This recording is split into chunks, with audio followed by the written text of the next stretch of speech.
This is for WRP 0204, section 76, under Sir Darwin Lim.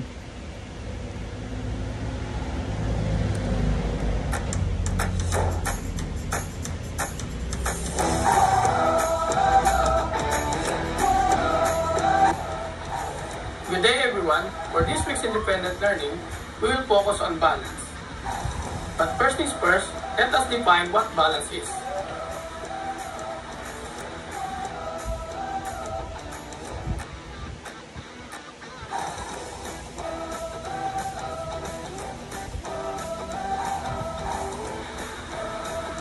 Okay, now we already know what balance is. Let us now proceed to our workout. For today's workout, we will do exercises that will test our balance. Okay? So first exercise that we have to do, I want you to put your foot closer to your other foot. Then this stance is called narrow support stance. So then your back should be upright, straight. Your hands should be on their side. Then I want you to turn your head from side to side for 10 counts. Okay, ready? Go. 1, 2, 3, 4, 5, 6, 7, 8, 9, 10. Okay, so we're done with that exercise. It seems easy, right? But now let's try to add some difficulty on it. I want you now, same position, but with our eyes closed, and we will do it for 10 counts. 1, 2, 3, 4, 5, 6, 7, 8, 9, 10. Okay, we are done with our first test. Let's now proceed to our last test for the second. Okay, I want your hands placed on your hips. Then, hip together. Then I want your right leg to be lifted. Okay? Then, move your head from side to side. 1, 2, 3, 4, 5, 6, 7, 8, 9, 10. Okay? Done? Now, let's proceed to our the other leg. I want your left leg to be lifted. Then, turn your head side to side. 1, 2, 3, 4, 5, 6, 7, 8, 9, 10. Okay, done. So let's now proceed again with additional difficulty on the exercise. Let's now do the exercise with our eyes closed.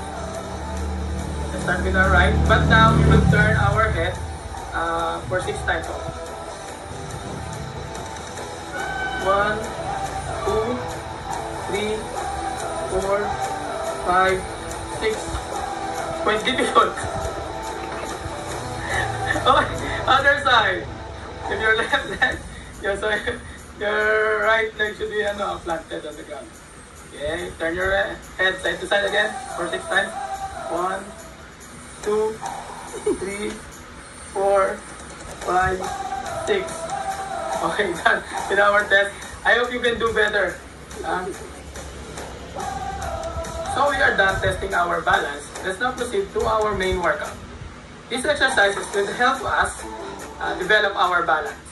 Okay, so if you having difficulty on the 2 exercises that we have done, this exercise is for you. I will recommend you to do this exercise twice a week. Okay, on to our first exercise. First thing to do is squat position. We will do around the world leg taps or foot taps. Ready? Forward, side, back, then other side, other leg, forward, side, then back. We will do this exercise for 5 repetitions each, so 10 counts. So how we do our counting? We do your count when you're already done with your back. Okay? Let's now proceed to our exercise. Front, side, back. 1. Front, side, back. 2. Front, side, back. 3.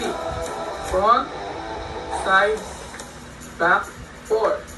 Front, side, back. 5. Then transfer to the other leg. Front, side, back. Front, side, back. Front, side, back. 3, 2, 1. Front, side, back. 4. Last one. Front, side, back. 5. Okay. Okay, let's go now to our last exercise. So I will go sideways. Then we will do back lunge, then high kicks for 5 counts each time. Right? So I will first start with my left leg doing back lunges. Back lunge, then kick 1. Back lunge, kick 2. Back lunge, kick 3. Back lunge, kick 4. Back lunge, kick 5. Okay? Then turn other side. So this time, right leg should go do the back lunge. Okay? Back lunge, kick 1, 2, 3,